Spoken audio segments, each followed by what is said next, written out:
On Wednesday, the New York Times issued an editorial filled with impotent rage and unexplored angst over President Trump. Supreme Court nomination of Judge Neil Gorsuch of the 10th Circuit Court of Appeals. They called Gorsuch's seat a stolen seat since Republicans refused to grant Democrats an up-or-down vote on Judge Merrick Garland, President Obama's nominee to fill Antonin Scalia's seat. Instead of recognizing that the Constitution gives the Senate the ability to determine whether to vote on a given candidate or not, the Times suggested that Senate Republicans, quote, took an empty Supreme Court seat hostage. Inaccurate, since usually there's a ransom demand with a hostage, and Republicans didn't have one. Then, the Times characterized Gorsuch, a man unanimously approved for the 10th Circuit by a Senate that included Barack Obama and Joe Biden, as extreme. Of course. Here's the New York Times, quote, President Obama had a great opportunity to repair some of that damage by nominating a moderate candidate for the vacancy, which was created when Justice Antonin Scalia died last February. Instead, he chose Neil Gorsuch, a very conservative judge from the Federal Court of Appeals for the 10th Circuit, whose jurisprudence and writing style are often compared to those of Scalia. You mean Republicans appointed someone like Scalia to fill his seat? What horror! The Times acknowledged that normally they'd have no leg to stand on with regard to complaining about Gorsuch. But these, they say, are not normal times. The destructive lesson Senate Republicans taught is that obstruction pays off. Yes, it does. That's part of the constitutional system. And that's not actually a problem. The give and take, the grind and groan of politics, that's how the system is supposed to work. If Democrats don't like the outcome, tough. The Times is actually upset that the Supreme Court may no longer be a super legislature of leftists rewriting the Constitution to fit leftist ends. Here's their real complaint. Quote, if Judge Gorsuch is confirmed, the court will once again have a majority of justices appointed by Republican presidents, as it has for nearly half a century. For starters, that spells big trouble for public sector unions and environment regulations and women's access to contraception. If Trump gets a chance to name another justice, the consequences could be much more dire. Or maybe Democrats could stop passing unconstitutional laws and demanding that the Supreme Court greenlight them. But that would be asking Democrats to, stop being Democrats. Perhaps the most foolish suggestion from the Times is the notion that Trump should actually govern like Hillary Clinton after beating her. Why? Because he refuses to, quote, acknowledge his historic unpopularity and his nearly 3 million vote loss to Hillary Clinton. A wiser president, faced with such circumstances, would govern with humility and respect for the views of all Americans, unquote. If the situation were reversed, does anyone think the Times would be calling for Hillary to nominate a moderate? Or would they be pushing for a gung-ho revision of the Constitution by judicial fiat, proclaiming a win is a win? Look, Trump promised a textualist for the court. He won. He fulfilled that promise. The Senate is doing its job. The Times is doing its job too, whining endlessly in incoherent fashion about losing. I'm Ben Shapiro. This is The Ben Shapiro Show.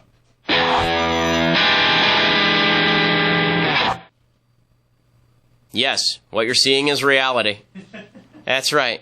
See, a bet is a bet. And when I make bets with cultural correspondent Michael Knowles about whether Donald Trump is actually going to appoint a conservative to the court, and then I lose, I fulfill my end of the bet. Now, all I ask is that if I end up being right when Trump does bad things, then other people recognize that's true. But I'm honest.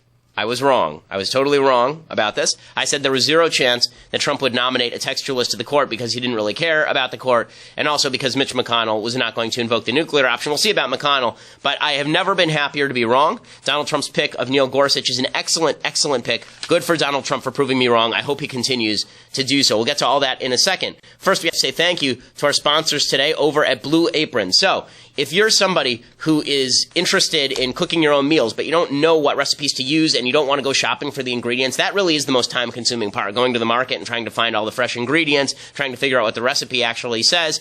Blue Apron solves all of that for you. So they have a new recipe every single day, and they actually send you the ingredients packaged for your house. They send you 3 free meals free right now with free shipping. If you go to blueapron.com right now /Shapiro, blueapron.com /Shapiro. It's less than $10 per person per meal. All of the meals are cooked in less than 40 minutes.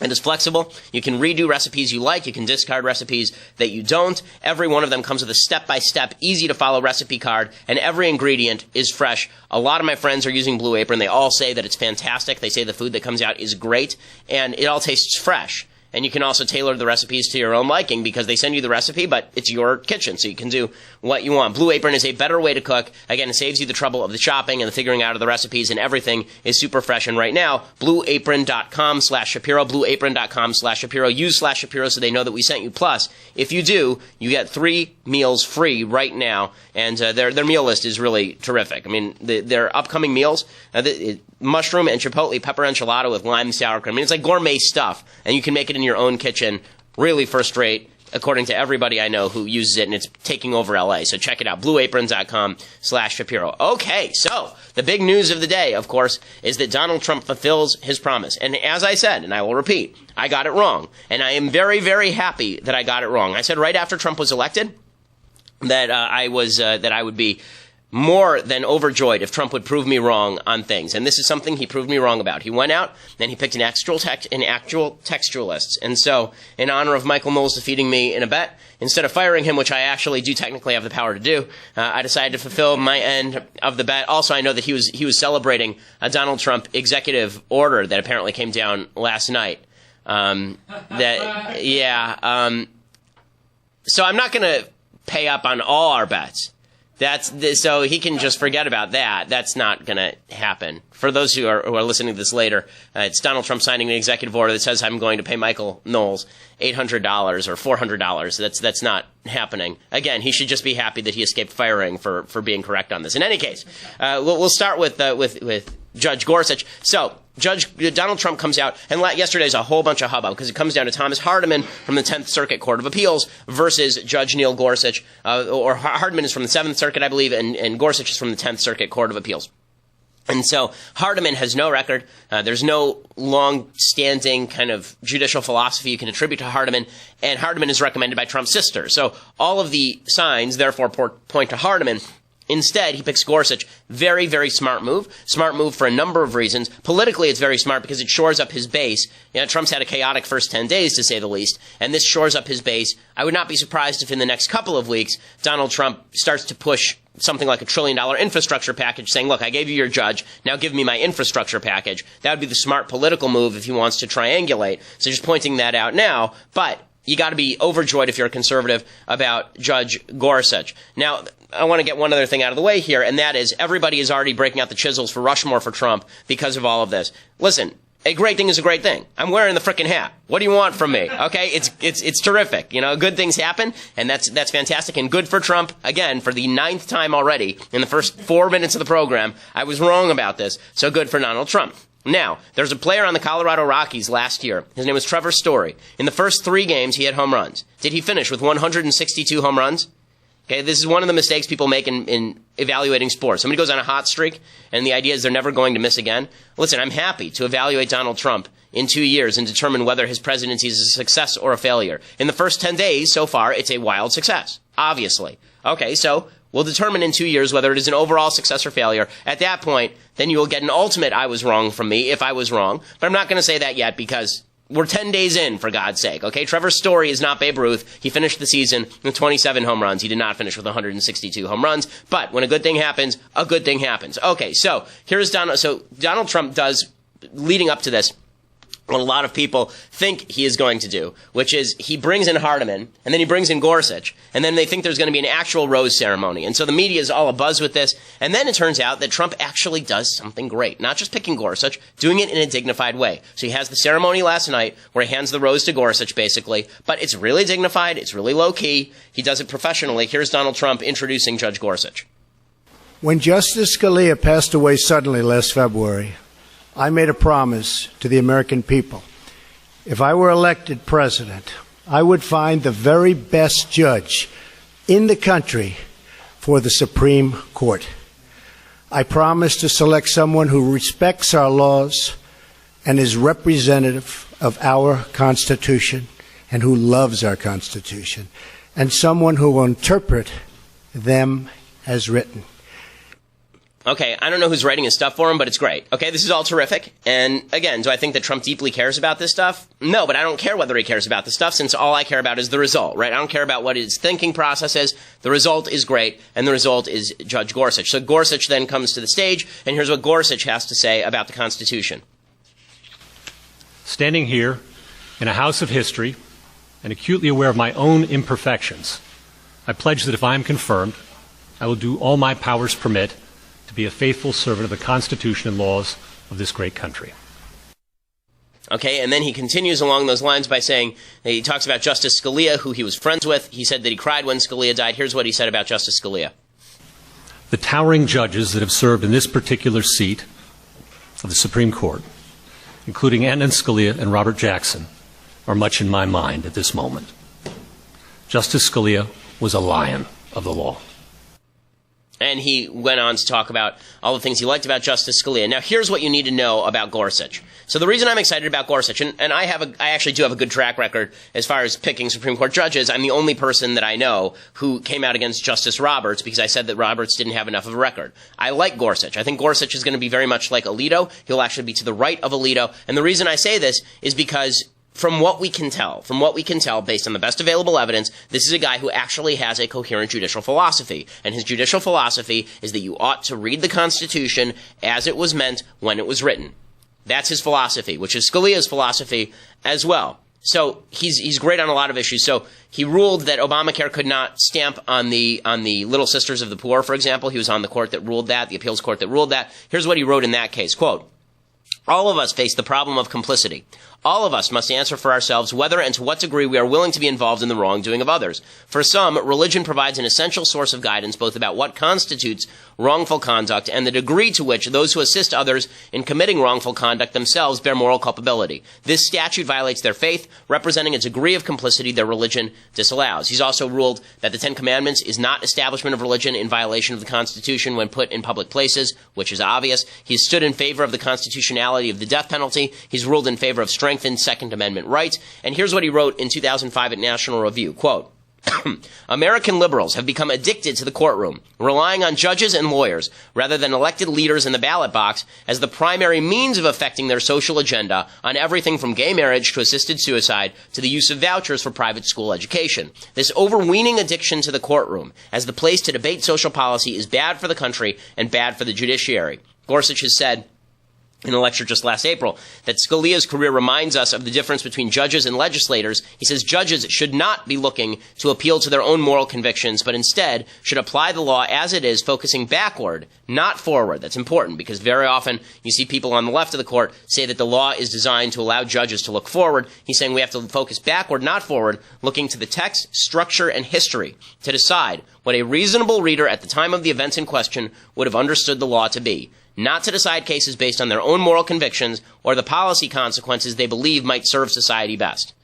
That's a pretty hard slap in that lecture at Justice Roberts, who rewrote the law in Obamacare in order to achieve a result that he thought was best. In one area, actually, Gorsuch is better than Scalia. He's not as good a writer as Scalia, because Scalia is one of the great judicial writers of all time. But in one area, he's better, and that's what they call Chevron deference. So Chevron deference, there's a case from 1984, I believe. It's called Chevron, and the basic case was that there was an environmental regulation that was interpreted by the EPA in a certain way, and people sued, and they said the EPA is interpreting this law wrong, and the EPA judged that those people were wrong, so these people went to court and they sued the EPA. And the EPA said, listen, we're the ones tasked with interpreting the law. Our interpretation is reasonable. You don't get to review our interpretation of the law because our interpretation is reasonable. And the court said, okay. Gorsuch does something different. He says, no, that allows for impermissible abdication of duty by Congress. Because if Congress were to send a law to the EPA saying, we want you to interpret all environmental policy, that doesn't now mean that the EPA gets to be its own legislature. It's Congress's job to pass laws. It's the executive's branch to implement them. If the executive branch implements them in ways that are not according to what a reasonable definition of the statute would be, then the judiciary can overrule them. If they don't pick the most reasonable interpretation, the judiciary can overrule them. In 2016, he said, quote, that the Chevron rule,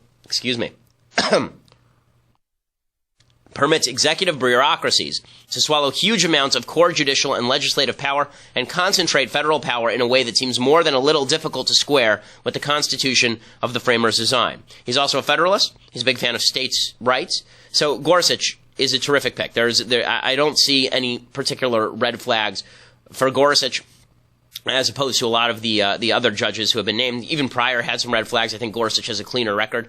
But we'll see. In the hearings, that maybe the red flag will crop up. But I don't see anything wrong with Gorsuch. Good for Donald Trump. Good for Donald Trump. Good for Donald Trump. This is a home run pick for Donald Trump. I'm not sure that he could have done any better. And he comes to conclusions, Gorsuch does, based on the law, not based on what he would want the law to be, which sometimes means that conservatives aren't going to like the outcome. But that's not what the Supreme Court is for. The Supreme Court is not just to get a conservative outcome, it's to get a constitutional outcome. He voted the right way on Hobby Lobby. Most important, for Trump's purposes. He was easily confirmed in 2006. He was confirmed unanimously. They didn't even take a roll call vote. They took a voice vote on Gorsuch, which means Obama voted for him, Biden voted for him, they all voted for him. Okay, we have to pause and say thank you to another one of our advertisers. So if you love podcasts and you're interested in listening to fictional podcasts, which are great, I enjoy the entertainment podcast side of the internet as well.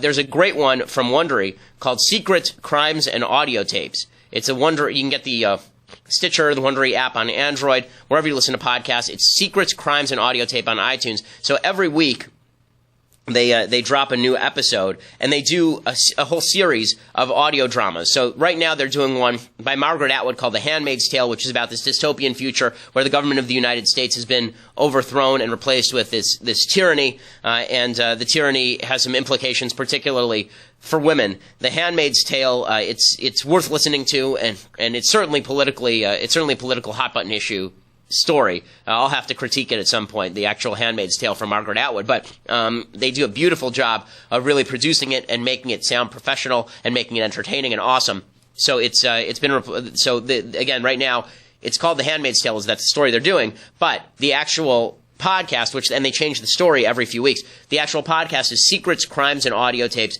Make sure you go to subscribe right now wherever you listen to podcasts. Secrets, Crimes, and Audio Tapes. Go check it out right now. Okay, so Republicans naturally are responding to all of this with great excitement as well. They should. So Ted Cruz comes out. He says Neil Gorsuch is a home run. He's absolutely right. And tonight, President Trump honored that commitment. He followed through on the commitment he made. I think Judge Gorsuch is a home run. He has a decade of proven experience on the Court of Appeals, being faithful to the Constitution, following the law, protecting the Bill of Rights and our fundamental liberties. And I think that record will yield a swift confirmation in the United States Senate. And we'll find out about the swift confirmation. But to talk about what the Democrats are going to do about this, you're going to have to go over to dailywire.com right now and subscribe. And if you want to watch the rest of this episode with me being humiliated by wearing the MAGA hat, then you're going to have to go over and subscribe right now. $8 a month will get you that. Will get you the pleasure of my pain. And you can also get the annual subscription right now. You get a free copy, signed copy of my book, True Allegiance. And you can go over and check it out right now, or you can listen later at iTunes and SoundCloud and check it out there. We are the largest conservative podcast in the United States.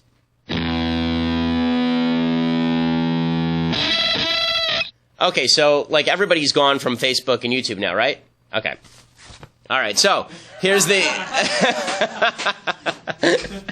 so I'm still just as happy, but damn it, I'm sick of wearing that hat. Okay, so Mike Lee also says Gorsuch is a great pick, and Gorsuch is a great pick. So Mike Lee from Utah, who I think is probably the best person in the Senate. I've met Senator Lee. I think that he's a real stalwart for conservatism and constitutionalism. And here is what Mike Lee had to say about the Gorsuch pick. This is an outstanding nominee. I've argued in front of this judge. When he was sitting on the 10th Circuit, where he now sits, he's an outstanding judge, extraordinary. There's no one better. He's the kind of judge every lawyer wants to argue in front of, because he's the kind of judge who reads every opinion, every brief, every citation, and he seeks to decide each case on the basis of the law and facts in front of him. This is the kind of judge we want sitting on the U.S. Supreme Court.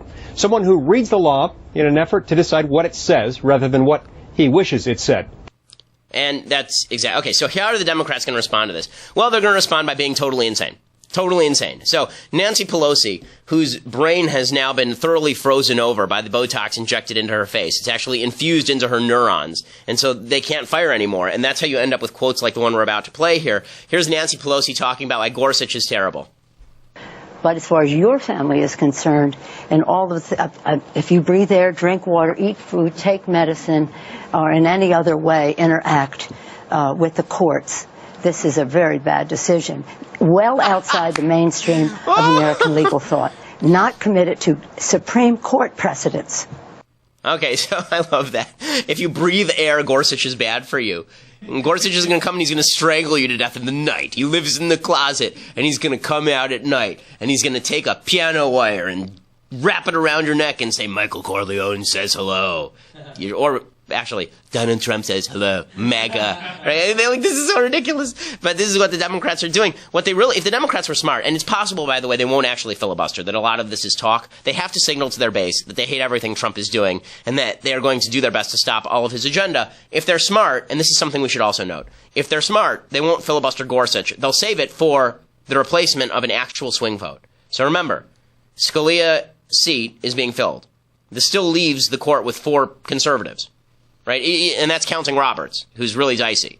So that still leaves the court with really 3 solid conservatives, Alito, Thomas, and Gorsuch. So the left, if they're smart, they'll just say, okay, we'll let this one go. Next time this comes up, that's when we'll go nuclear. That's when we'll use the filibuster. But instead, they can't help themselves. They're going to lose their minds and try and turn this into a partisan hack job, even though Gorsuch is well respected across the aisle. And again, Barack Obama voted for him for the 10th Circuit. Joe Biden voted for him for the 10th Circuit. Half the Ron Wyden, who came out and said he'd be a horrible pick, voted for him for the 10th Circuit, so he had no such objections before. Even Dana Bash and John King on CNN were forced to praise Gorsuch, and neither of them are real big Trump fans. This clip 8. This is how it's supposed to be done.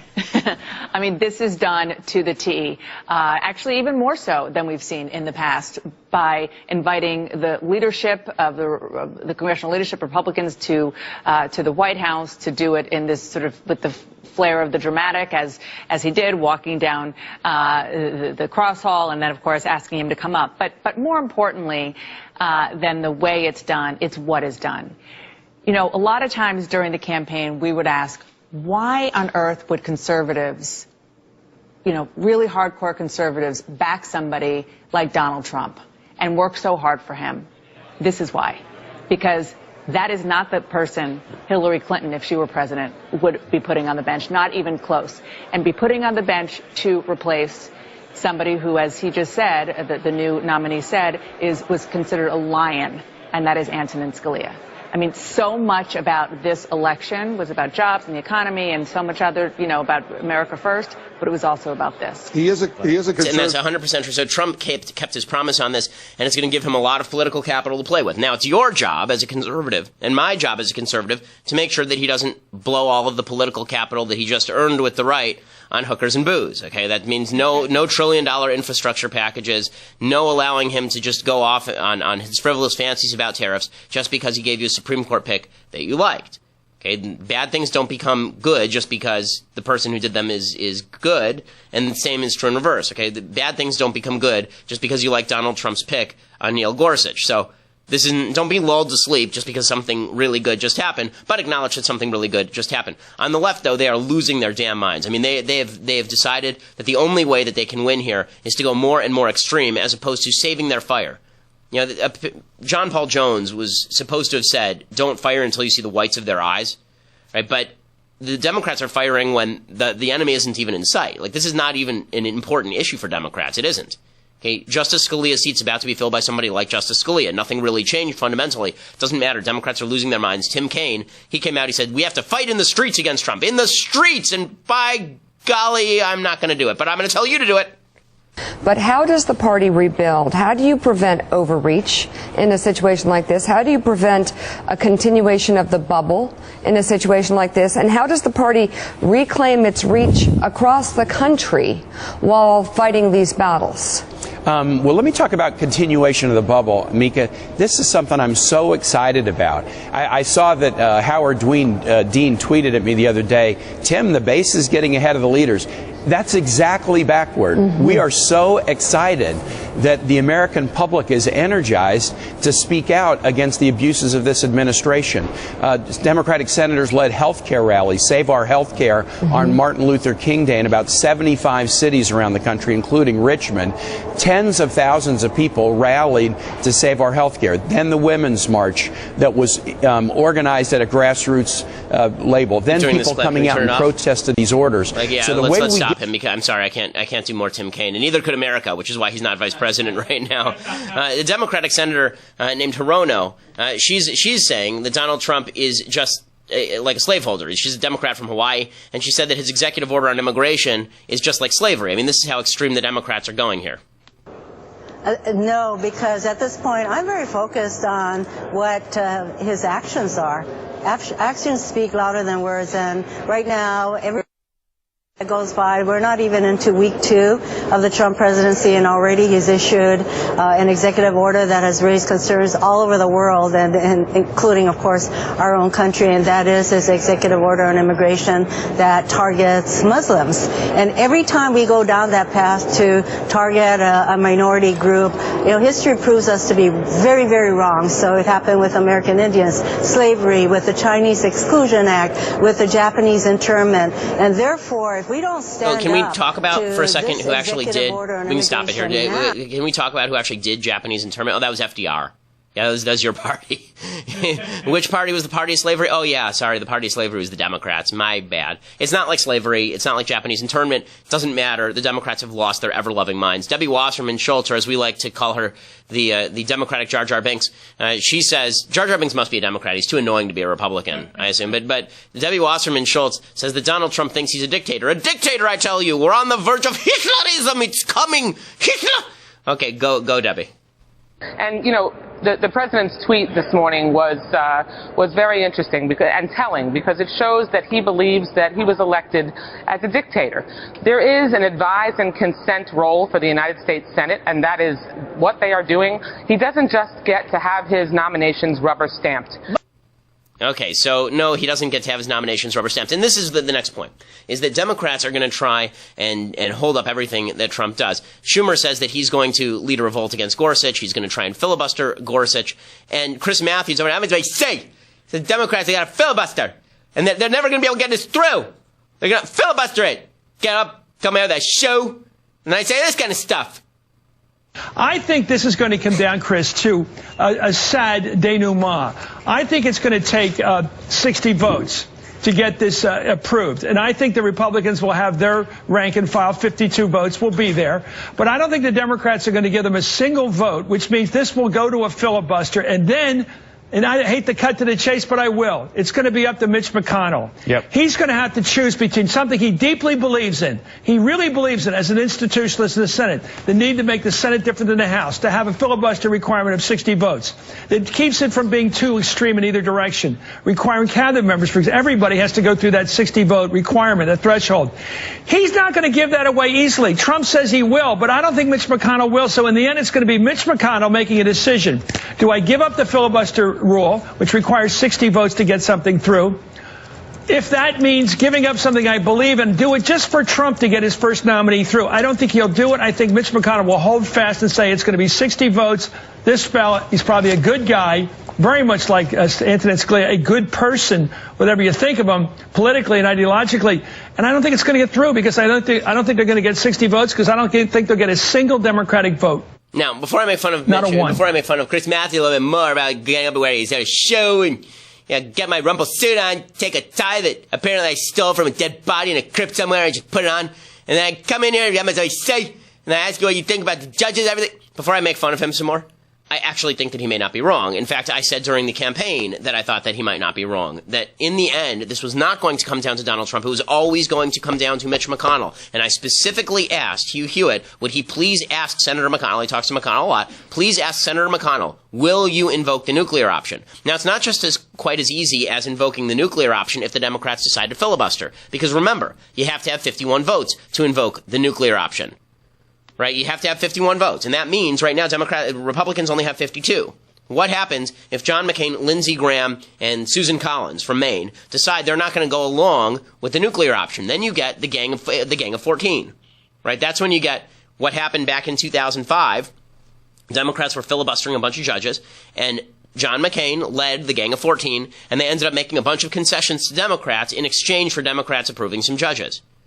If the Democrats really decide to play hardball and Republicans won't use the nuclear option, you could see Gorsuch's nomination actually killed. And you could see him replaced with someone like Thomas Hardiman. So it's a little bit early yet to say that I'm wrong about McConnell. Okay, I was wrong about Trump. I didn't think Trump would pick somebody good. Trump picked somebody good. But it's a little early to say whether I'm wrong about McConnell. And anybody who thinks that McConnell's a lion of the Senate, all I'm saying is let's withhold judgment for just a second. And, let's just hold up for a second on that. Okay, so bottom line.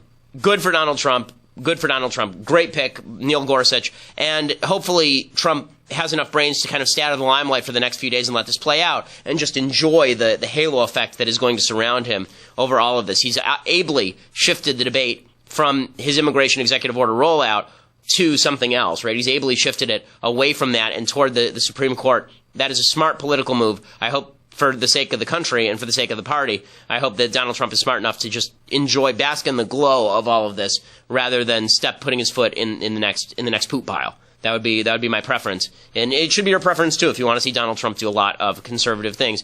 And again, I will just reiterate, with regard to the hat routine, I am more than willing, as I've shown, I think, about 1,000 times so far, to admit when I got something wrong. I only hope that intellectual honesty pervades the entire political sphere, so when people get things wrong, they admit it. Because otherwise, this is going to be a very long 4 years. If it's just religious belief that every time Trump does something right, on the one side, if every time Trump does something right, that means that he's the greatest president who ever lived, and every time he does something wrong, he's the worst president who ever was, then we're never going to be able to get to the truth, which is that some things he does are going to be good and some things he does are going to be bad, and today he did something really, really good. So thank you, Mr. President, for fulfilling a campaign promise that you made, and that I didn't think you were going to. So good for you, and thank you. Okay, time for some things I like, and then some things I hate, and then we'll talk a little bit of Bibble. So, things I like. So we've been doing Shakespeare this week. So there's a great production of Julius Caesar. This is the one they showed you in school, but you should go back and rewatch it because it really is good. And what's amusing about this is that when Marlon Brando was cast as Mark Antony, people thought Marlon Brando couldn't act. There's a whole group of people who thought that Marlon Brando engaged in what they called the torn T-shirt school of acting. Right, that he liked to yell and that he mumbled a lot. Marlon Brando, because he did like to mumble a lot on screen. And so they didn't know if he could actually do Shakespeare. And it turns out, of course, that Marlon Brando is one of the great actors of the 20th century. And so here is Marlon Brando in what really is his first Shakespearean role doing Mark Antony. And it's phenomenal. It's first rate. Friends, Romans, countrymen, lend me your ears.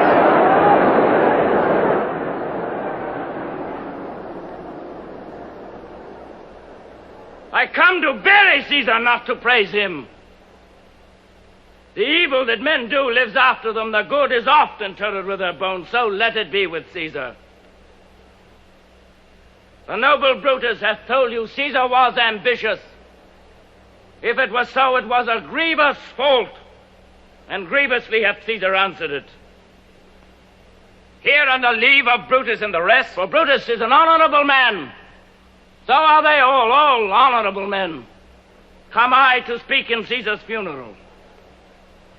He was my friend, faithful and just to me. But Brutus says he was ambitious, and Brutus is an honorable man. He hath brought many captives home to Rome, whose ransoms did the general coffers fill. Did this in Caesar seem ambitious? When did the poor have cried, Caesar hath wept? Ambition should be made of sterner stuff. Yet Brutus says he was ambitious, and Brutus is an honorable man.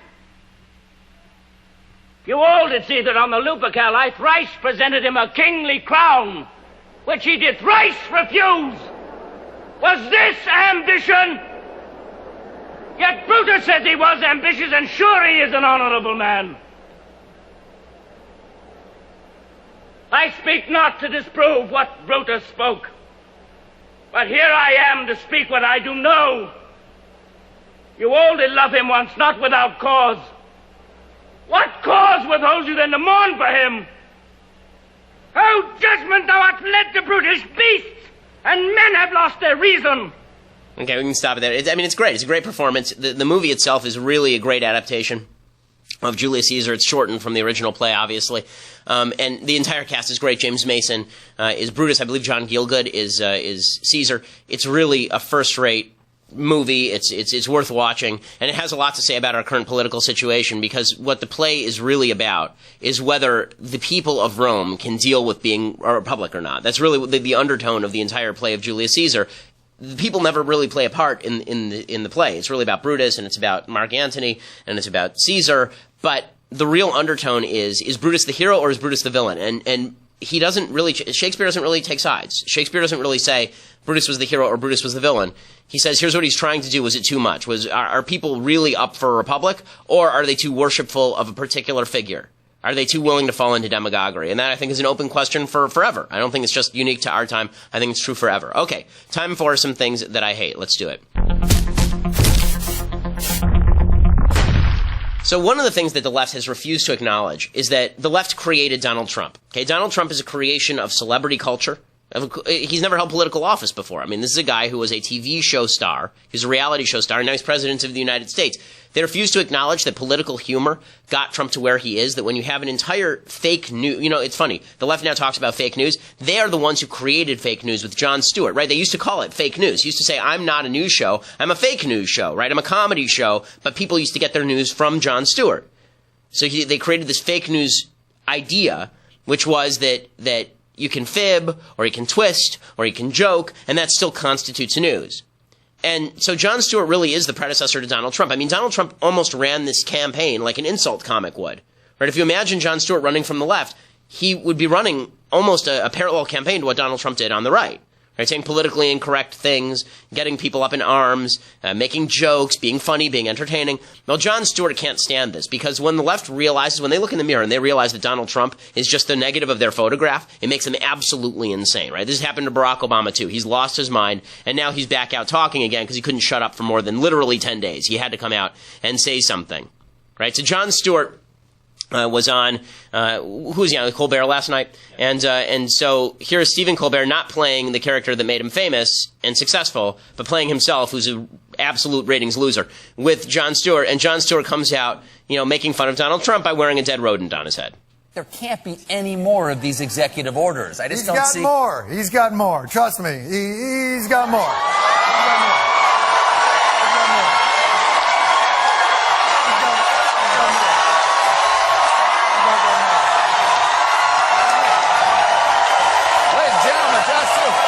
John, I have to say, I love your outfit. Is this your Donald Trump impression?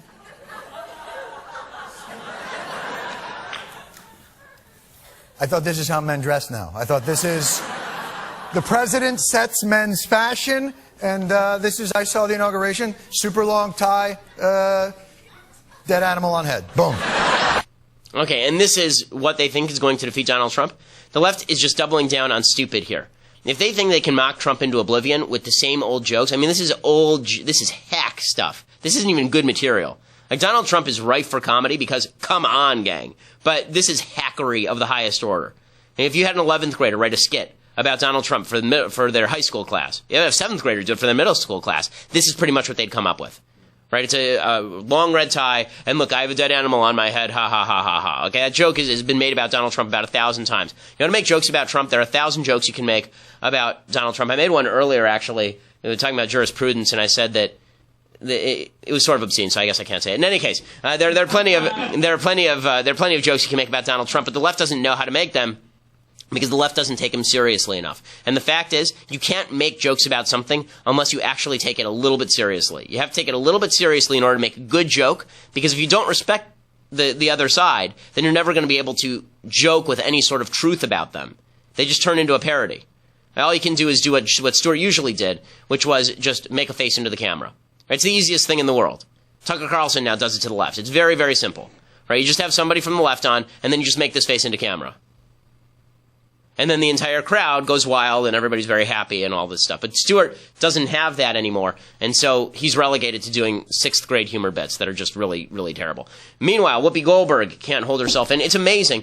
The Democrats, again, they cannot stop with the over-the-top rhetoric about Trump. They just can't help themselves. They have to go over the top on every element. So here's Whoopi Goldberg talking about Donald Trump. And it's not just that she disagrees with what Trump is doing. Donald Trump is now, you guessed it, the Taliban. We have a leader who has repeatedly demeaned women, right, wants to defund organizations that benefit women, calling on the media to shut up, specifically wants to give preferential treatment based on religion. Are these values really much different than the Taliban's? I mean... Yes, they are. It turns out that Donald Trump is not the Taliban. He's not in favor of honor killings. Donald Trump, in fact, it's to stop the Taliban from coming in the country that he's implementing some of these immigration policies. That is the basic idea behind all of this, and I'd be very surprised if in the future his immigration moratorium does not extend to Afghanistan. Okay, the fact is, Donald Trump's entire stated purpose with regard to stopping an influx of immigrants from countries like Yemen and Somalia is because he doesn't want the culture of certain areas of the world infiltrating. What he means by that is radical Islam. It's not a Muslim ban, because radical Islam and Islam are not the same thing. But it is an attempt to fight the infiltration of radical Islam into the West. So no, Donald Trump is not like the Taliban. The idea that Donald Trump is the Taliban because he is, at least in policy, pro-life. The idea that Donald Trump is the Taliban because Donald Trump doesn't want me to pay for your contraceptives. The idea that Donald Trump is the Taliban because Donald Trump is undertaking immigration reform that is in large part moderate. I mean, it really is. Again, of the 10 most populous Muslim countries on earth, 9 of them are still able to send whoever they want to the United States. Citizens from those countries can enter. And there are going to be lots of exceptions to Donald Trump's new immigration policy. The Democrats cannot help themselves. The left have to portray Donald Trump as Satan more than Satan. And there is something here that I think is kind of fascinating, and that is on both sides of the aisle, there's a tendency to attribute to the other side some sort of masterful genius. So on the left, instead of them just saying, Donald Trump, kind of incompetent, doing some things I don't like, meh, right? Which is, if you're a leftist, that's sort of what you would be saying if you're a relatively rational leftist at this point. Donald Trump is doing things I don't like, but man, he really doesn't even know what he's doing. I mean, this is pretty incompetent. That's what, if I were on the left, that's what I would be saying at this point. But instead of doing that, they have to attribute to Donald Trump satanic, all-knowing power. Right? Donald Trump is secretly the Taliban. He's secretly Hitler. He secretly has a plan to take over everything and run it. Ooh. Right? And on the right, we used to do the same thing with Obama. It wasn't just that Obama was incompetent in the rollout of Obamacare. It was all part of his evil plan. Right? Everything that Obama did was all part. It was all part of the plan. Right? It was all part of this evil plan. Here's the truth. Most of the people in government suck at their jobs. Because most people in America suck at their jobs. Most adults suck at everything. Okay, the great lie of being an adult is that other adults know what they're doing. They generally don't. We all sort of muddle through, and then we hope for the best. The same is true in government. Because we attribute this level of mastery to government, we think it matters so much who heads the government, and when someone we like is in charge, we want that person to have more power. Because after all, if he's our side, we think he's the master of the universe, right? So when Donald Trump botched this executive order rollout, you had people saying it's 4D chess. It's 4D chess. No, it's not 4D chess, okay? If it's 4D chess, it's the kind of 4D chess like in Star Wars where you don't play chess with the Wookiee because he gets mad and rips out your arms, right? It's not actually Donald Trump playing four-dimensional chess in time, right? That's not what's going on here. But because there are so many people who have a religious belief that our leaders know what they're doing, they say give them more power, they know what they're doing. It hasn't been true for 100 years. We've muddled through anyway, but it hasn't been true for 100 years. You want to actually have a better country? Stop treating the people in government as though they're experts and know what they're doing all the time with evil plans or good plans, and just say, you know what? Whether they're evil, whether they're good, let's just cut the power of government totally, and then it won't matter.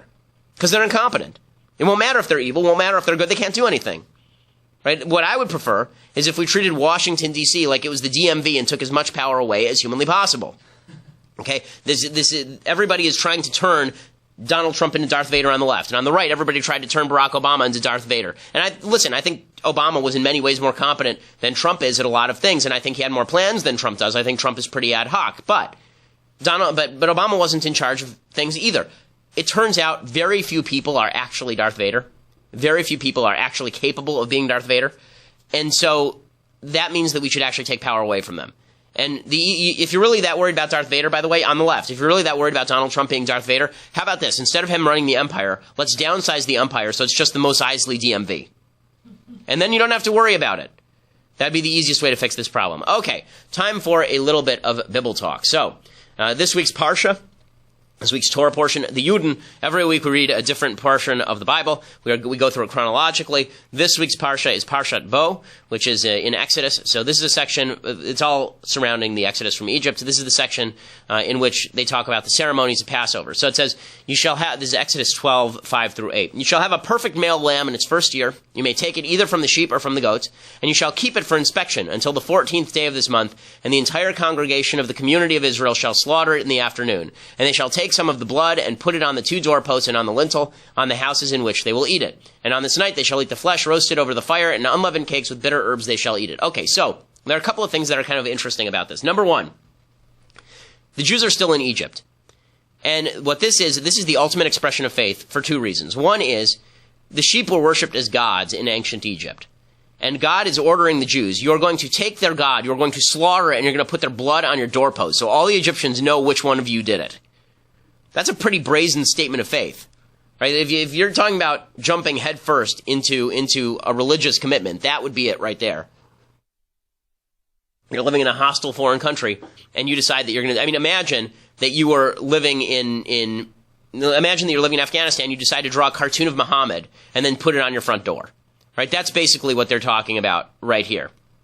And that is an incredible expression of faith that the Jews are expected to undergo. A lot of Jews didn't. One of the midrashim, one of the kind of commentaries about how the Exodus happened, says that there were more Jews than the ones who just left. They said that 9 out of 10 Jews actually died in Egypt during the plague of darkness.